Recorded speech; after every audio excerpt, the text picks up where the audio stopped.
Many think of Russia's colonial empire only as Alaska, but the Russian Empire did not stop at the northwest coast of America and spread further south. It even reached California and founded a colony there, and Russia eventually reached out its fingers to Hawaii. So today we'll look at the whole history of the Russian colonial empire, see where Russia had colonies and why it eventually lost everything again. The story of the Russians in America begins with the Russian Empire expanding further and further east, eventually reaching the end of the Eurasian continent. Nevertheless, it continued to expand eastward towards Alaska, especially in search of species-rich fishing grounds for the fur trade. The first European expedition to set foot in Alaska was that of the Dane Vitus Bering in 1741, who crossed the Bering Strait, later named after him, on behalf of the Russian Emperor.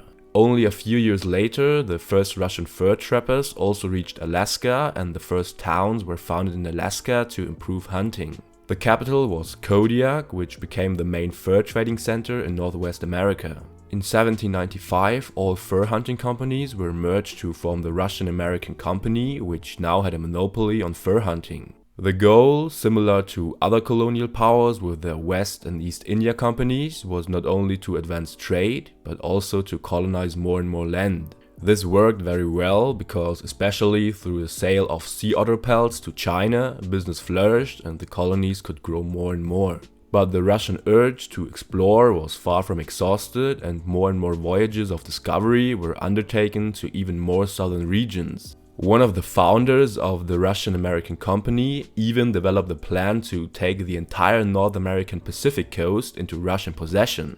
During a voyage of discovery in 1803, the Russians sailed as far as San Diego and Baja California.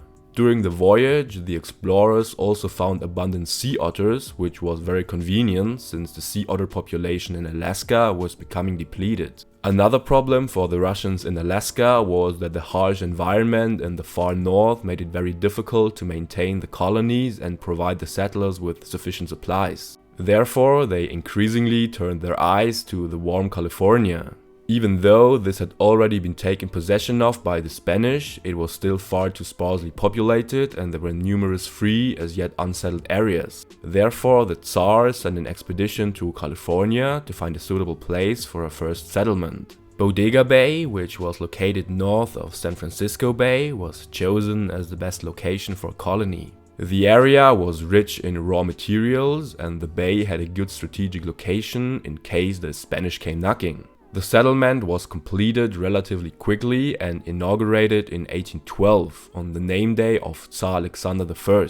It was named Fort Ross, probably as a name for Russia or Russia. The colony as a whole was called Ross Colony. From Fort Ross, the Russians also undertook voyages of discovery to other parts of North America. There was even an attempt to colonize the Sandwich Islands, later renamed Hawaii. However, the number of Russians in America was too small to maintain a colony there permanently as well. Especially since the colony in California also had a harder and harder time over the decades. The problem was similar to the one in Alaska. Due to the intensive hunting of the sea otters, the population of the animals decreased more and more, and so the colony was increasingly deprived of its livelihood. In addition, the pressure from the other colonial powers kept increasing. Spain and Great Britain watched the Russian colonial adventures with an evil eye. Spain was actually laying claim to the entire Pacific coast of North America. British traders, hunters and explorers were advancing more and more in the direction of Russian territories. And then there was the United States, which was expanding further and further west. So the Russian government decided to sell its colony in California in time before it came to a conflict with another power. So Fort Ross was sold to a Swiss Californian landowner in 1841. Then, only 7 years later, all of California was annexed by the US and added to the United States in 1850 as the 31st state. Alaska remained in Russian hands for another 2 decades until it too fell to the US in 1867. Thus ended the Russian colonial empire in America.